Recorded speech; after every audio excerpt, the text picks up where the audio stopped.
¿Qué tal? Les habla Jorge Gestoso. En el programa de hoy, la reforma del Poder Judicial en México con otro notable invitado, Genaro Villamil, presidente del Sistema Público de Radiodifusión de México, directamente desde Ciudad de México.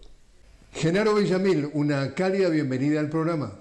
Muchas gracias, don Jorge, y muchas gracias a toda la audiencia de Telesur. Un abrazo desde México.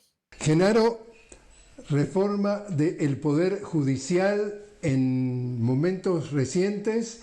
La Cámara de Diputados aprobó en general el proyecto que podría ser considerado uno de los proyectos más importantes del sexenio del presidente Andrés Manuel López Obrador. Domingo, entonces, pasa al Senado. Allí no hay una mayoría, falta un voto, y al mismo tiempo estamos teniendo información que hay una jueza, la jueza federal Marta Eugenia Magaña López, que ordenó la suspensión definitiva de la reforma judicial. Cuéntanos qué está pasando. Pues es muy importante poner en contexto la situación. El gobierno de Andrés Manuel López Obrador, que está a unos días de terminar, desde febrero de este año planteó una serie de reformas constitucionales muy importantes, de alto calado, digamos, que incluía, son 17 reformas, que incluía como una de las medulares la democratización del Poder Judicial en México. Este proceso de democratización del Poder Judicial en México ha sido tortuoso, difícil, y en los últimos 3 años es evidente que la cúpula del Poder Judicial, que está conformada por los ministros de la Suprema Corte de Justicia, en su mayoría han tenido una posición muy contraria a las reformas en general del gobierno de Andrés Manuel López Obrador, conocido como la Cuarta Transformación. Uno de esos conflictos más importantes fue la ley de energía eléctrica, que fue anulada por mayoría de votos de los ministros, en franca defensa de los intereses corporativos transnacionales de la industria eléctrica. Por esta razón, López Obrador planteó que uno de los mecanismos para poder reformar el Poder Judicial tendría que ser una reforma constitucional, es decir, un cambio que implica mayoría calificada en ambas cámaras, es decir, el 50 más el 25%, es el 75% o 66% en un caso y 75% en otro, de la mayoría calificada. Y por eso mismo, a los mexicanos los exhortó a que durante la elección de este 2 de junio, del pasado 2 de junio, la elección presidencial, que también fue elección para el Congreso General, o sea, se renovaron los 500 diputados y diputadas y los 128 integrantes del Senado. Él convoca a que no solamente voten a favor de la continuidad de la Cuarta Transformación, sino que voten por los partidos y los candidatos que están coaligados en la coalición que va a defender este plan C. Y esto fue lo que ocurrió. Es decir, no solamente ganó con una amplia mayoría Claudia Sheinbaum, la primera mujer que va a ser presidenta de México, sino que también ganó la coalición de los 3 partidos, de Morena, Partido Verde y Partido del Trabajo, en la Cámara de Diputados. Es decir, obtuvieron la mayoría calificada, lo cual también formó parte de uno de los debates más duros e intensos previos a esta reforma constitucional que se acaba de aprobar. Ese debate fue encabezado por la derecha mediática, la derecha empresarial, la derecha política, y con una intromisión nada velada del embajador de Estados Unidos para señalar que esa mayoría calificada era improcedente, que era un exceso, a pesar de que se jugaron con las mismas reglas que durante los últimos 18 años se han jugado para el reparto de las posiciones, sobre todo de lo que le llamamos aquí los diputados plurinominales, que se asignan por partido y no por coalición. La oposición quería que se asignaran por coalición y no por partido. Finalmente, esa batalla la perdieron ante el Tribunal Electoral y ante el árbitro electoral, el INE. Inmediatamente después, 15 días, ya asumiendo los nuevos legisladores y legisladoras el control del Congreso, empezó el dictamen y el lunes pasado en la madrugada hubo una votación en lo general y en lo particular, en donde por amplia mayoría, 357 votos a favor y 131 en contra, se aprobaron las principales reformas constitucionales al Poder Judicial. Es decir, eso que había planteado López Obrador en febrero de este año se está concretando a pesar de la ira, porque ya ni siquiera es un tema de oposición articulada o argumentada, es ira, es molestia, es coraje del sector de las derechas. Y entonces volvemos a la pregunta. Entonces el domingo llega al Senado y allí falta un voto para esa mayoría calificada y al mismo tiempo, ¿qué anticipas que puede ser esto que han tirado la jueza federal para tratar de suspender definitivamente la reforma? Uno de los asuntos que más ha molestado a la amplia mayoría de mexicanos y de legisladores también que están a favor de la reforma constitucional es que de última hora 3 jueces, 2 mujeres y un hombre, jueces de consigna, como les decimos, hayan ordenado de manera irregular un amparo para prohibirle al Congreso legislar. No existe amparo en materia de reformas constitucionales en la propia Constitución mexicana. Es decir, la desesperación del grupo dominante en la Suprema Corte de Justicia provoca esta chicanada jurídica. Es una auténtica chicana jurídica que todavía molesta más porque si todavía tuvieran credibilidad y un amplio respaldo social los jueces en México, pues estaría la sociedad respaldándolos. No, esta es una medida desesperada que por supuesto no va a prosperar. No hay manera de que prospere. No es, digamos que constitucionalmente está prohibido el amparo contra reformas constitucionales, porque si el Poder Judicial, a través de un juez o de 2 jueces, bloquea a todo otro poder, que es el poder legislativo, pues evidentemente estamos hablando de una especie de lawfare o de golpe blando o de intento de golpe de Estado del Poder Judicial contra otro poder, el legislativo, y por extensión contra el Ejecutivo, que fue el que planteó la iniciativa, ¿no? Lo que sucede el domingo es muy probable que se inicia la discusión, pero yo creo que alrededor del martes próximo y sobre todo en la madrugada de ese mismo martes para amanecer el miércoles, ya estará aprobado en el Senado, aunque falte un voto en estos momentos. La falta de un voto tiene que ver con la aritmética tal como están repartidos los partidos, pero siempre puede haber alguien de uno de los partidos de oposición, siempre, 1 o 2 personas que puedan votar a favor. Eso ha ocurrido siempre. Lo han vuelto ahora una especie de causa de guerra, ¿no? Sobre todo la derecha electrónica, la derecha de los medios. ¿Quién va a ser el traidor o la traidora, no? Entonces aquí no es un asunto de traidores o traidoras, es un asunto de convicción frente a la necesidad de reformar el Poder Judicial.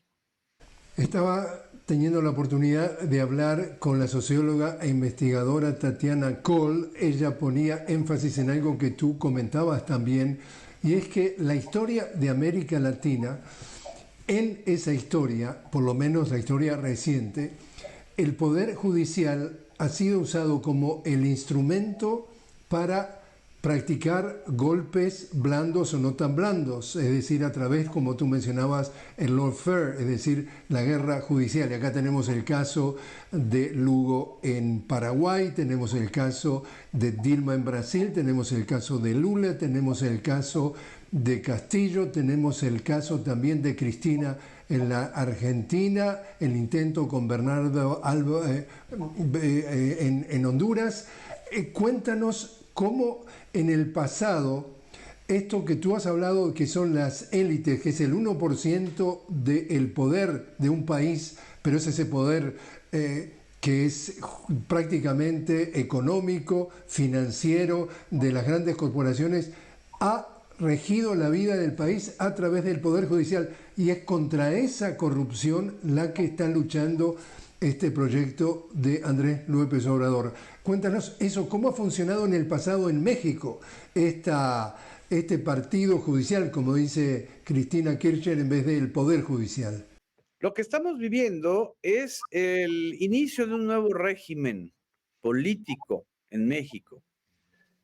Lo que se está muriendo es el régimen que surgió de un pacto entre el partido que durante muchos años encabezó un régimen, que fue el PRI, y su oposición a modo, el partido de la derecha católica mexicano, el PAN, y algunos otros satélites o partidos pequeños como el PRD, que ya desapareció, que fue el partido original de López Obrador y de Cuauhtémoc Cárdenas. Pero ese régimen de la transición, digamos, el régimen que surge del triunfo de Vicente Fox del 2000 a la fecha, ya con esta nueva mayoría calificada que tiene la izquierda o las izquierdas en México, ese régimen está a punto de morir. Y el último bastión que les faltaba por defender y porque no hubiera una modificación fue justamente el Poder Judicial. El Poder Judicial en este periodo que va del 2000 al 2024 es un Poder Judicial que se integró a partir de un acuerdo político entre el PRI de Ernesto Zedillo de 1995 y el PAN, que ya había pactado alianzas y una serie de concertaciones, como les llamamos los mexicanos, es decir, sucedes a cambio de que te den posiciones de poder, es decir, todo eso al margen del voto, se habían pactado y habían, digamos que, acordado que para que legitimaran el gobierno de Ernesto Zedillo, el gobierno de Ernesto Zedillo, priista, les iba a dar al PAN la estructura más articulada o más elitista, la cúpula del Poder Judicial, es decir, la Suprema Corte de Justicia, que a través de un decretazo, aquí ahora ya no se acuerdan de que Ernesto Zedillo no hizo reforma constitucional amplia en el sentido de que lo consultara con la población. No, fue un presidencialazo, una orden que fue aprobada por el PAN y que hicieron mayoría calificada en esa época, en el 96, para eliminar la antigua Suprema Corte de Justicia, crear una nueva con integrantes del corte panista y empresarial, y desde entonces esa corte es la que ha sobrevivido hasta ahora con distintas épocas, como le llaman ellos, o sea, han tenido 3 épocas, pero esa corte es la que se configuró en el pacto de Zedillo con el PAN, del PRI con el PAN y con grupos empresariales muy poderosos que han visto siempre al Poder Judicial como sus operadores y beneficiarios para que los defiendan en términos fiscales, para que no paguen impuestos,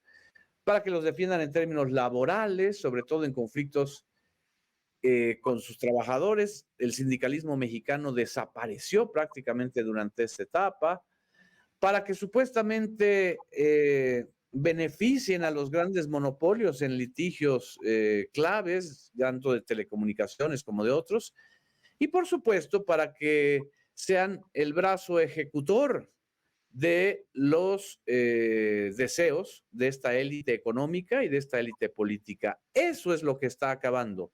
Eso es lo que se va a acabar con un proceso de reforma integral del Poder Judicial que pasa por la elección de jueces, magistrados y ministros del Poder Judicial de la Federación, no de todo el Poder Judicial. Todavía aparte están los poderes estatales. Y que también pasa por la transformación de el número de ministros de la Suprema Corte, por la eliminación de los enormes privilegios que ellos tenían, como la creación de fideicomisos multimillonarios y la reducción de sus sueldos y de sus privilegios o prebendas, como las pensiones vitalicias de más de $50,000 al mes. Entonces, creo que este tipo de situaciones lo que ha generado toda esta animadversión, ¿no? Genaro, te invito a hacer una pequeña pausa.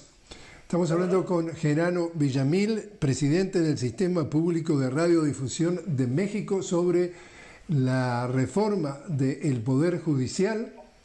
Enseguida regresamos.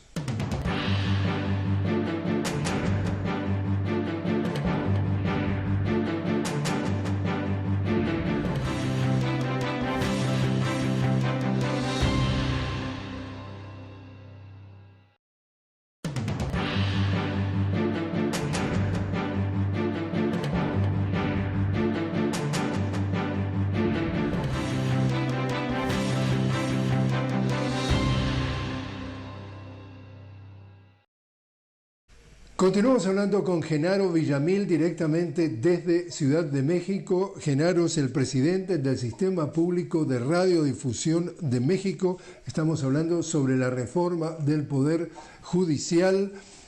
Respecto justamente para una audiencia, Genaro, de que nos ve fuera de México y que no conoce la minucia de lo que puede llegar a ser la vida de todos los días durante décadas de este país. Tú has escrito ya hace algún tiempo un libro que le llamas La cleptocracia.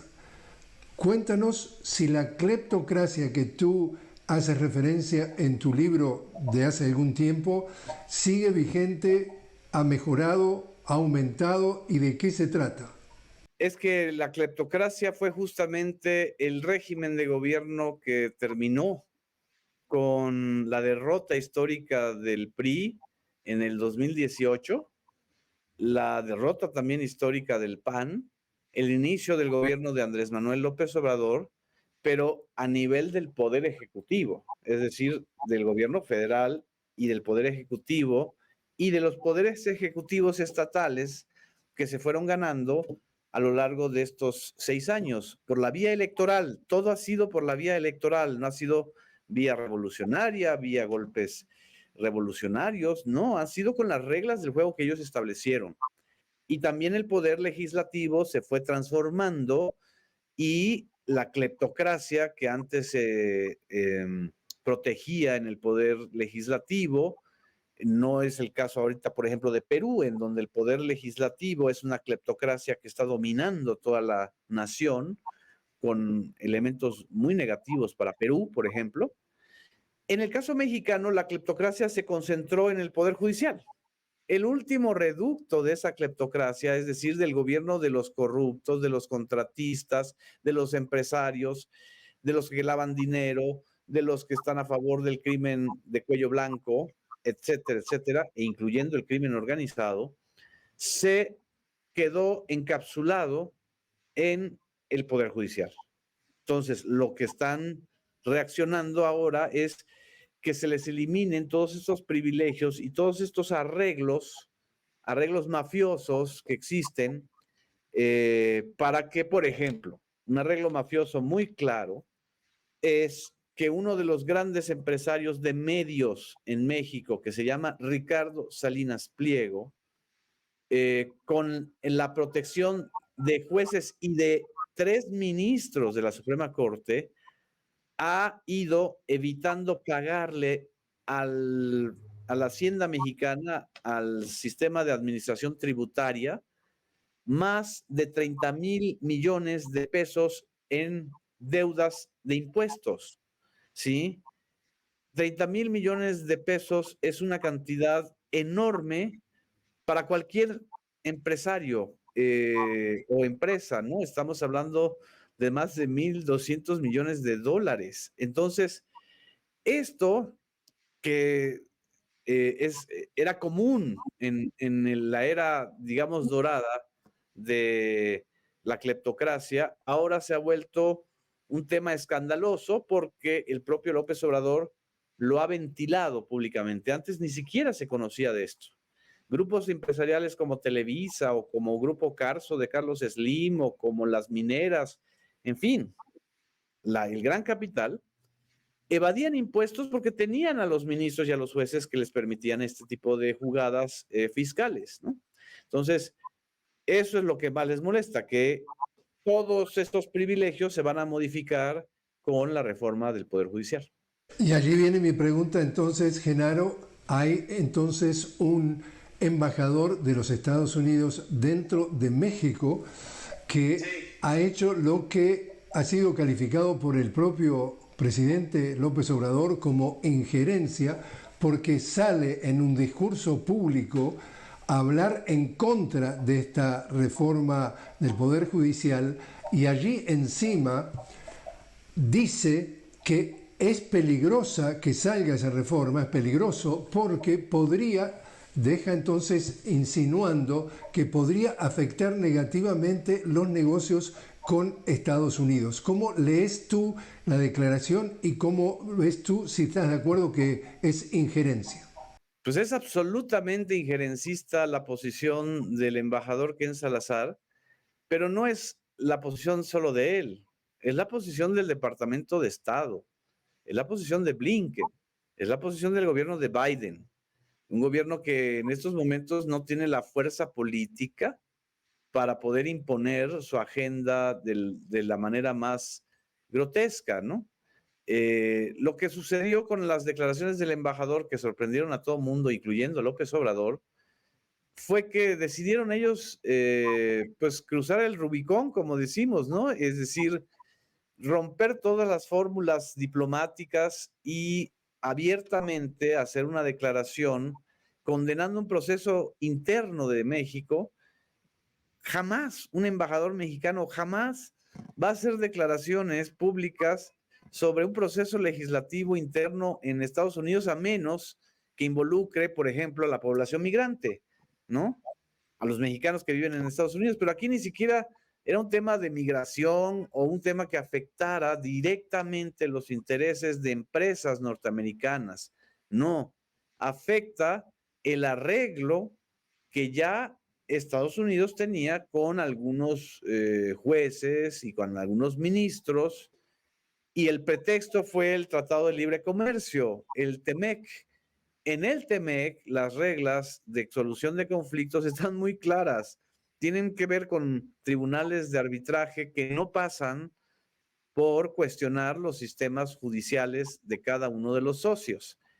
Entonces, lo que logró Ken Salazar fue el efecto contrario. En lugar de que los mexicanos dijeran, oh, no, los Estados Unidos se están indignando, pues, aguas con esta reforma. No, al contrario. Dijeron, si los Estados Unidos están otra vez queriendo meter su cuchara en un proceso interno, pues con mayor razón hay que apoyarlo. El efecto fue boomerang, fue inverso. Y esto es algo que a mí me sorprende que los propios analistas norteamericanos no se den cuenta.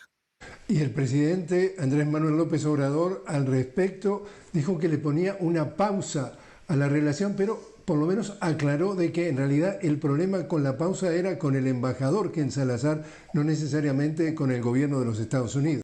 Sí, digamos que López Obrador inventó un mecanismo político para poder responder a este desplante, pues es un desplante absolutamente imperialista. Entonces lo que él dijo, no, bueno, ahorita los diálogos con el embajador, que además es un embajador muy empático con él, han tenido muchos encuentros, está en pausa, ¿no? La presidenta electa Claudia Sheinbaum respaldó esa posición y además no solamente la respaldó, sino que le recordó a Ken Salazar que en 43 de 50 estados de la Unión Americana los jueces se eligen, cosa que también le molestó a Ken Salazar. Ya el día de ayer, es decir, ya aprobada la reforma constitucional en la Cámara de Diputados, Ken Salazar matizó mucho sus declaraciones y dijo que, bueno, que las relaciones comerciales son tan intensas entre uno y otro país que van a continuar. Pues sí, no puede ser que Estados Unidos ahorita rompa con su principal socio comercial. México desplazó a China como principal socio comercial de Estados Unidos, entonces Estados Unidos va a tener que contenerse, ¿no? Por último, entonces, en pocas semanas, estamos hablando de 3 semanas, asume la presidencia de México Claudia Sheinbaum, del mismo partido del presidente Andrés López Obrador, el partido Morena.